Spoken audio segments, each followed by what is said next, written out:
Law take over an unready system. तीन जो law है किसको किसको रिप्लेस करना है, क्या नाम है?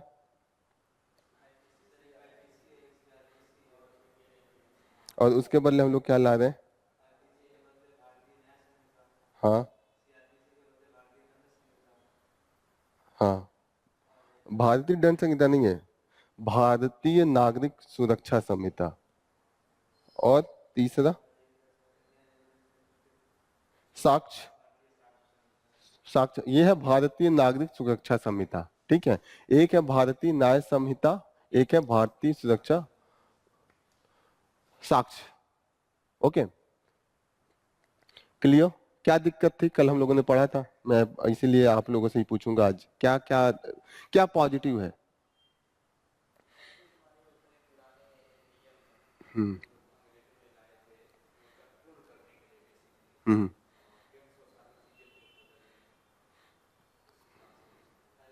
तो अगर ये पूछ रही तो बहुत वेग हो गया, ये तो कोई भी बोलेगा। ये पूछ दे कि क्या चेंज हुआ है तो क्या बताएंगे? ये तो आपने जो बोला ये तो बहुत कॉमन है।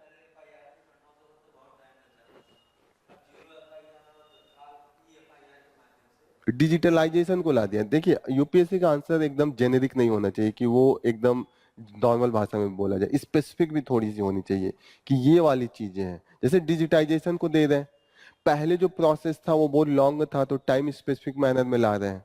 कुछ चीजें थी जैसे कि जो अभी हम लोग एलजीबीटी कम्युनिटी का पढ़ रहे हैं, जो होमोसेक्सुअलिटी थी पहले ज्यादा क्रिमिनलाइज थी, अभी भी थोड़ा सा डाइल्यूट करके लाए हैं। वैसे सुप्रीम कोर्ट के जजमेंट में उसको 9 तेज और जौहर केस था उसमें सुप्रीम कोर्ट ने उसको नल एंड वाइड कर दिया है कि ये अब मान्य नहीं होगा। लेकिन इन्होंने लाया है, लेकिन डाइल्यूट करके लाया है, तो कहीं ना कहीं डिमांड के अनुसार एक्सेप्टेबिलिटी बढ़ी है तो लॉ बदला है, ठीक है। दिक्कत क्या थी, दिक्कत कहाँ पे? कल ही पढ़ा था ना कि परसों पढ़ा था? कल कल भी पढ़ा था हम लोगों ने। ये बोल बताया था कि जैसे पहले जो था वो पुलिस कस्टडी बहुत खराब मानी जाती है। दो तरीके का कस्टडी, एक तो पुलिस अपने लॉकअप में रखता है उसको पुलिस कस्टडी कहते हैं, एक जुडिशियल कस्टडी कहते हैं कि जिसको आपको भेज दिया जाता है जेल, आप कोर्ट के अंडर में रहते हैं। कोई भी अगर पुलिस को भी बात करना है तो वो कोर्ट से परमिशन लेके जाएगा। जो पुलिस कस्टडी होता है बहुत बेकार होता है क्योंकि पुलिस मिसयूज करता है। एक तो हो गया कि बेल दे दिया तो कोई कस्टडी नहीं है, एक हो गया कि पुलिस अपने लॉकअप में रख रहा है तो पुलिस कस्टडी हो गया, और सेकंड हो गया कि कौन सा कस्टडी? Judicial custody. तो जुडिशियल कस्टडी लोगों को एक्सेप्टेबल है, वहां पे नहीं टच कर पाते हैं। लेकिन जब पुलिस कस्टडी होता है वहां पुलिस लॉकअप में होती है तो टॉर्चर बहुत होता है, ऐसे होता है कि मिसयूज होता है। तो ये तरीके से जो पहले 15 दिन तक मैक्सिमम रख सकते थे पुलिस कस्टडी में, अब उसको बढ़ा के मैक्सिमम जो कर दिया 60 डेज कर दिया है। और 40 डेज तो नॉर्मल कर दिया है, तो 15 से आप 40 करें, 15 दिन में लोगों की हालत खराब हो जाती थी, डेथ भी बहुत होता था पुलिस कस्टडी में। तो ये चीज को लेके क्रिटिसिज्म हो रहा है। अच्छी बात क्या है? अच्छी बात ये है कि एक तो कल भी हम लोगों ने पढ़ा था कि पुलिस को अब रिकॉर्ड करना पड़ेगा, सीन का, क्राइम का, हर चीज को अपलोड करना पड़ेगा। दूसरी चीज ये हमने बताया था कि डिजिटल एविडेंस को अब ज्यादा ये प्रीफरेंस कर रहे हैं, और फॉरेंसिक रिपोर्ट अब कंपलसरी कर रहे हैं कि आपको, जैसे होता है ना दो तरीके का रिपोर्ट, एक होता है पुलिस मारपीट के गुलवा देती है, मुंह से बोल के करती है, एक होता है कि साइंटिफिक आपका जो यूज हुआ है, आपने माने किसी को मारने के लिए एक नाइफ का यूज किया है, तो वो साइंटिफिकली प्रूव करेंगे कि यस इस पे फिंगरप्रिंट था, इस पे इनका ये निशान था, इस पे इनका ब्लड है, जीन्स से मैच है, मतलब ऐसे जैसे कि आपको बोलने की जरूरत नहीं पड़ेगी, साइंटिफिकली ये चीजें प्रूफ हो जाएंगी। आर यू गेटिंग ना? तो ये सब चीजों पे ये जो लॉ है वो ज्यादा अपना इंफेसिस दे रहा है। क्लियर? हाँ, रिकॉर्डिंग हो तो आप उस पे जाके अपलोड कीजिए। हाँ, कि आप यहाँ पे दिल्ली पुलिस है या यूपी पुलिस है या केरला पुलिस है, क्राइम के लिए एक्सेसिबिलिटी बढ़ा दी जाए, तो ये पॉजिटिव है। क्लियर? इन्होंने तैयारी नहीं की है, दिक्कत यहाँ पे क्रिटिसिज्म हो रहा है कि इतना बड़ा लॉ है, इतनी चीजें आप चेंज कर रहे हैं, तो एक ट्रेनिंग देनी चाहिए। आप लोग भी न्यूज में इतना नहीं देखोगे ट्रेनिंग चल रही है, इस पर तो ट्रेनिंग बहुत लंबी चलनी चाहिए था, क्योंकि पूरा लॉ ही आप बदल दे रहे हैं। 1 जुलाई से तो अब सब कुछ ये लगेगा, आईपीसी गया, अब तो जो भी, अब तो लोग, अब तो पुलिस को यही याद नहीं होगा कि कौन सा धारा लगाए।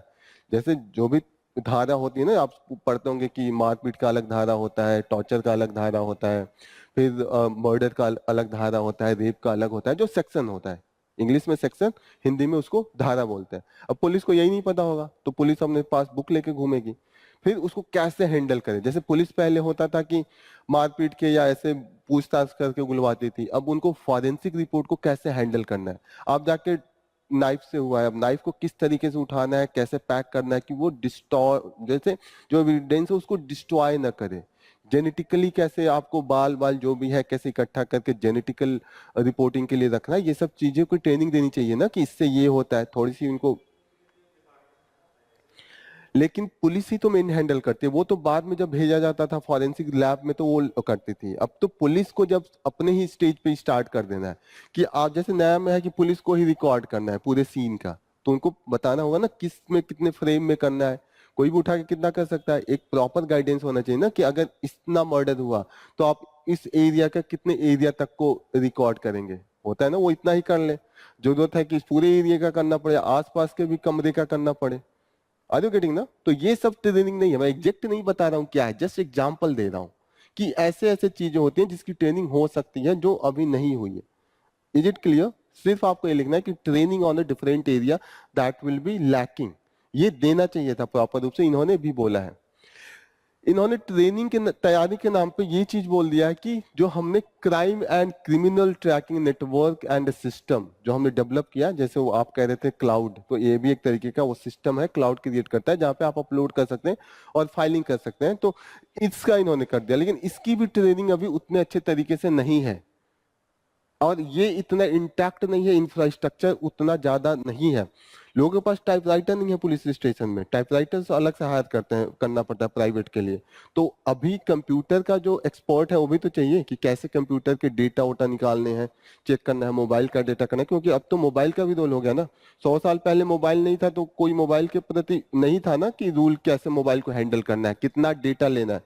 वो मोबाइल को मैंने कुछ क्राइम किया और उन्होंने मेरा मोबाइल जब्त किया कि हम क्राइम का डेटा निकालेंगे, वो मेरा पर्सनल डेटा निकाल के मिसयूज कर रहे हैं, तो हो सकता है ना मैंने छोटा मोटा कुछ करा और पुलिस आके जबरदस्ती मेरी मोबाइल छीन के ले गई, मेरा पर्सनल भी तो इन्फॉर्मेशन होगा, उसका तो मिसयूज हो सकता है ना। तो ये भी तो रूल होना चाहिए कि कितने दिनों बाद इसको वापस करना है, कितने लेवल तक डेटा लेना है, डेटा लेते वक्त कौन साक्ष्य होगा, who will be the there witnessing, ये होना चाहिए ना, मजिस्ट्रेट के सामने आप परमिशन लेंगे। These all things are the missing, यहाँ पे ये सब चीजें हैं, ठीक है, यही चीजें उसमें पूरे तरीके से वो है। एक चीज और इन्होंने कहा है कि टेररिज्म इन्होंने इंक्लूड किया है। अब टेररिज्म इज ए वेरी, एक तरीके से बहुत सीरियस मैटर है। टेररिज्म में आप किसी को गिरफ्तार करते हैं उसके पनिशमेंट भी बहुत हाई है, उसमें जो बेल का प्रोविजन है या कैसे ट्रीट करेंगे ये भी बहुत है। तो आप इसको सिंपल लॉ में नहीं ला सकते हैं, ऑलरेडी टेररिज्म को लेके स्पेशल लॉ है, जैसे अब यूएपी ये हमने पढ़ा था, यूएपी ऑलरेडी है, तो आपको इसमें सिंप्लीफाई करने की क्या जरूरत है। There should be the special law for the special condition. जैसे जो चिल्ड्रंस के खिलाफ सेक्सुअल एब्यूज होता है वो बहुत सीरियस मैटर है, तो उसको आप अलग से ट्रीट करेंगे ना, क्योंकि उसमें हर चीज लिखना पड़ेगा कि चाइल्ड का डिफिनीशन क्या है, फिर चाइल्ड के साथ अगर ऐसा हुआ तो उसका कैसे हम लोग विटनेसिंग करेंगे, पब्लिक करेंगे, नाम उनका देना है कि नहीं देना है, नाम छिपाना है कि नहीं छिपाना है, ये सब होता है मेंशन उसमें कि कैसे बच्चे को भी बचाना है, क्योंकि बच्चा तो अभी इनोसेंट है ना, he doesn't know what to do and how to represent. ऐसे केस में आप एक जगह लाके 2-3 लाइन या 10 लाइन में लिख के नहीं कर सकते, उसके लिए करीब आपको 10 पन्ने प्रॉपर हर चीज पे भी फोकस करना होगा। तो ऐसे में अगर आप टेररिज्म कर रहे हैं तो कहीं ना कहीं आप डाइल्यूट और कंफ्यूजन क्रिएट कर रहे हैं कि ये वाला लॉ लगाऊं, पुलिस को भी तो होगा कि आईपीसी लगाऊं जो हमारा ये वाला लॉ है इसको लगाऊं, कि जो स्पेशल पॉक्सो है उसको लगाऊं। आर यू गेटिंग ना। तो यहाँ पे क्या क्रिएट कर रहा है, this is creating the confusion. Clear. ये सब चीजें लिखना है। इसी से रिलेटेड एक मेंस का क्वेश्चन, जीरो टॉलरेंस। टॉलरेंस का मतलब होता है, ये एक तरीके का वर्ड है, टॉलरेंस का मतलब ये होता है कि मैं किसी चीज को बर्दाश्त नहीं करूंगा। जीरो टॉलरेंस का मतलब होता है क्राइम को बर्दाश्त नहीं करूंगा। हाँ, मतलब उसके प्रति जैसे होगा कि आप कैजुअली नहीं ले सकते हैं। जैसे कोई किसी को, मतलब किसी लड़की से किसी ने ईव टीजिंग किया और वो आया तो नॉर्मल माना जाता है कि ऐसे मजाक किया होगा, लेकिन eve teasing is a very, मतलब एक डायर तरीके का होता है कि एक बहुत ही घनिष्ठ, क्या बोलते हैं उसको हिंदी में, एक तरीके का बहुत ही घृणित टाइप का ये क्राइम है। जैसे ईव टीजिंग से होता है कि वीमेंस आगे से बाहर निकलना बंद कर देंगी, उनका जो एजुकेशन सक्सेस होगा वो हो जाएगा, डिग्निटी लो हो जाती है, वो स्ट्रेस लेवल बढ़ा देता है। ऐसे ईव टीजिंग जैसे आप देखते होंगे चौराहे पे लोग खड़े होकर कमेंट कर देते हैं, तो इसको कैजुअली भी लिया जाता है, कोई बात नहीं बोल दिया लड़का है, तो इसको कैजुअल हो गया, आपने टॉलरेट कर दिया। एक होता है कि तुरंत जाके पकड़ा, उसको पूरा पूछा, उसका जो क्राइम जो पनिशमेंट है वो दिया, तो ये हो गया जीरो टॉलरेंस, कि हम बर्दाश्त नहीं करेंगे। टॉलरेंस का अलग अलग यूज होता है, जैसे टॉलरेंस क्राइम में होता है कि you don't have to tolerate the thing, लेकिन सोसाइटी में आपको चीजें टॉलरेट करनी पड़ती है। हो सकता है कि आपके पड़ोसी किसी और धर्म या किसी और कास्ट के हो, तो उसमें टॉलरेंस इज गुड थिंग। वहां पे कहा जाता है यू डोंट बी इनटॉलरेंट, मतलब ऐसा नहीं है कि आपको एकदम बर्दाश्त ना करें, कि एकदम आप आलू खाते हैं तो पड़ोसी भी आलू खाए। होता है ना, समाज में अलग अलग चीजों का, लोगों का अलग अलग एक्सेप्टेबिलिटी होता है। ऐसा नहीं होता है कि आप कुर्ता पहनते हैं तो बगल वाला भी आपका देखा देखी वो भी कुर्ता पहने, उसका मन है शर्ट पहने, उसका मन है टी शर्ट पहने। होता है ना, कल्चर को लेके लोग इनटॉलरेंट हो जाते हैं कि इनका कल्चर अलग है, इनके खाने का तरीका अलग है, इनके पहनने का तरीका अलग है। आर यू गेटिंग ना? टॉलरेंस दो चीजों में लिया जाता है, एक तो होता है क्राइम में आपको टॉलरेंट नहीं होना है, लेकिन सोसाइटी में जब आप जाते हैं तो वहां पे tolerance is a good thing. Clear? Tolerance पे पूरा एक बढ़िया सा टॉपिक है एथिक्स में।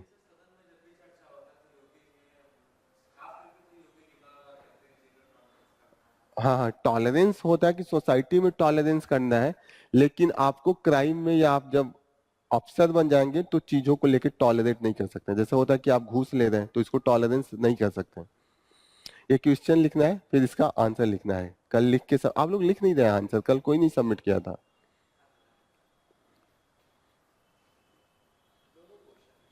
नहीं, दोनों का एक ही तरीका है, इसको लिखिएगा। मतलब एक ही टॉपिक पे दो क्वेश्चन कैसे बन सकता है वो मैंने एग्जांपल दिया है, आप लिखिएगा इसको। दोनों एक ही है, थोड़ा सा उसका मैंने लैंग्वेज चेंज कर दिया है नीचे वाले में।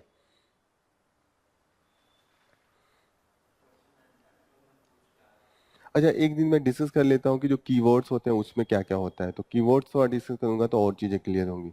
जैसे इवेल्युएट हो गया, क्रिटिकली एनालाइज हो गया, डिस्कस हो गया, एक्सप्लेन हो गया, तो वो एक दिन मैं डिस्कस कर लेता हूँ।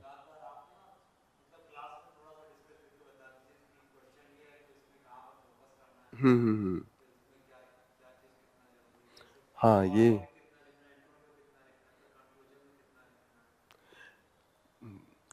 स्ट्रक्चरिंग, यस, स्ट्रक्चरिंग में ये है कि 250 वर्ड्स है, तो इसका जो इंट्रोडक्शन होना चाहिए नियर अबाउट 35 से 40 वर्ड्स होना चाहिए, और कंक्लूजन भी 40-45 वर्ड्स होना चाहिए। 40-40-80 वर्ड हो गया, जो बच्चे कितने हो गए, 170 वर्ड्स हो गए, वो बॉडी में लिखना होता है। अब जैसे ये है कि इवेलुएट है, यहाँ पे इवेलुएट है, मतलब मैं कहूँ कि किसी को इवेलुएट करना है, आपको पेपर दे दिया गया, आप इवेलुएट में क्या करते हैं कि कितना सही लिखा है कितना गलत लिखा है। एक आदमी को कैसे इवेलुएट करेंगे कि अच्छा, इवेलुएट होता है कि एक टारगेट दे दिया गया, उस पर इवेलुएट किया जाता है कि आपने वो कितना किया कितना नहीं किया।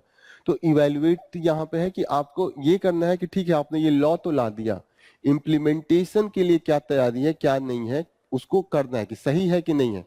तो आप सही में लिख देंगे, ठीक है ये तैयारी आपने किया हुआ है, लेकिन आप उसमें कमी दिखाएंगे कि आपने ये चीजें और करनी चाहिए। जैसे मैं कहूँ कि आपका कॉपी में चेक करूंगा तो कमी भी दिखाऊं ना गाना नंबर काटने के पहले कि आपने ये नहीं लिखा इसीलिए नंबर कट रहे हैं। इवेल्युएशन का मतलब होता है जांचना किसी को। ओके, तो वहां पे आप एकदम लॉजिकली एक फ्लो में देंगे, लेकिन जब क्रिटिकली एनालाइज करना है तो वहां पे होगा कि कमी पे ज्यादा ध्यान देंगे, कि आप क्रिटिसाइज कर रहे हैं। आर यू गेटिंग ना? कि यहाँ पे मेन जो होगा कि वो होगा कि आलोचना करेंगे, आप कमियों का आलोचना करेंगे। इसमें इवैल्यूएशन नहीं है, इसमें है कि कितनी कमी रह गई है उसको आप काउंट कराएंगे कि ये चीजें। लेकिन ये है कि थोड़ा बहुत आप अच्छी चीजें भी काउंट करा देंगे।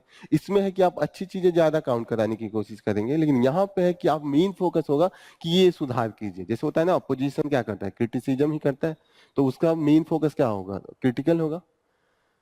इवैल्यूएशन में कौन करता है, इवैल्यूएट जो बाहर की कमिटीज होती हैं, बॉडीज होती हैं, वो इवैल्यूएट करती हैं। जो पावर में अगर गवर्नमेंट होता है वो क्या करेगा, चीजों को एक्सप्लेन करेगा, हमेशा पॉजिटिव ही अपना देगा कि ये चीज अच्छी है, काउंट कराएगा कि रोड बना दिया हमने, ये परीक्षण कर लिए हमने, ये नया कर दिया हमने, 4 गुना वेतन बढ़ा दिए। हमेशा वो चीजों को पॉजिटिव सेंस में देता है। अपोजिशन क्रिटिकली एनालाइज, क्रिटिकल करेगा। अगर इवैल्यूएशन होगा वो बाहर की इंस्टीट्यूशन कर सकती है, जैसे डिफरेंट सिविल सोसाइटीज होते हैं, सिविल बॉडीज होते हैं, वो इवैल्यूएट करते हैं। तो यही है, डिस्कशन में ये होगा कि ज्यादा से ज्यादा आप इंफॉर्मेशन देंगे, उसके बारे में बताएंगे कि क्या है, क्या है, मतलब आप ज्यादा फोकस करेंगे कि क्या क्या चीजें लाई गई हैं इन सब चीजों में। लेकिन क्रिटिकली इवैल्यूएशन में यहाँ आप क्या कर रहे हैं, यहाँ आप कर रहे हैं कि कमी क्या है, कैसे इंप्लीमेंटेशन करना मुश्किल है, कैसे ये गलत टाइम पे इंप्लीमेंट किया जा रहा है, ये सब चीजों पे ज्यादा फोकस होगा। क्लियर? और जो मेन फोकस होगा वो बॉडी पार्ट्स होगा। यहाँ पे क्वेश्चन आप एकदम आराम से पढ़ा कीजिए। जैसे ये question, evaluate preparedness of the Indian policing and the judicial system for the implementation of new criminals laws.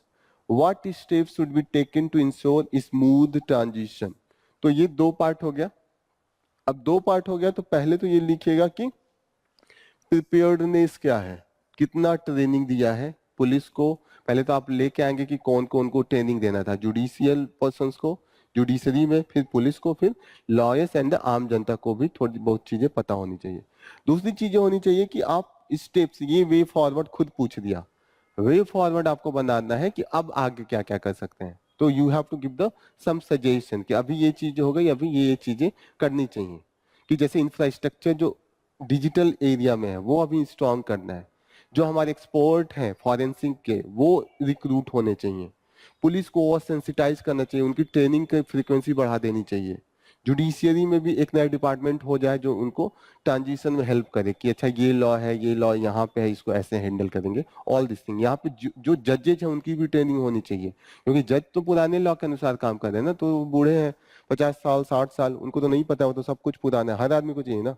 जैसे मैं अपने दादाजी को ले जाके एकाएक बताऊं कि पीपीटी पे बनाइए, पीपीटी बनाइए, तो नहीं बना पाएंगे ना। उनको तो कॉपी पे खूब अच्छा कैलीग्राफी करना आता है, मुझे कैलीग्राफी नहीं आएगा लेकिन उन लोगों को आएगा, लेकिन उन्हें पीपीटी बनाना नहीं आएगा, उनको कैसे यूज करना है एमएस वर्ड का नहीं आएगा, तो उनको भी ट्रेनिंग देना होगा ना अगर वो जॉब में है तो।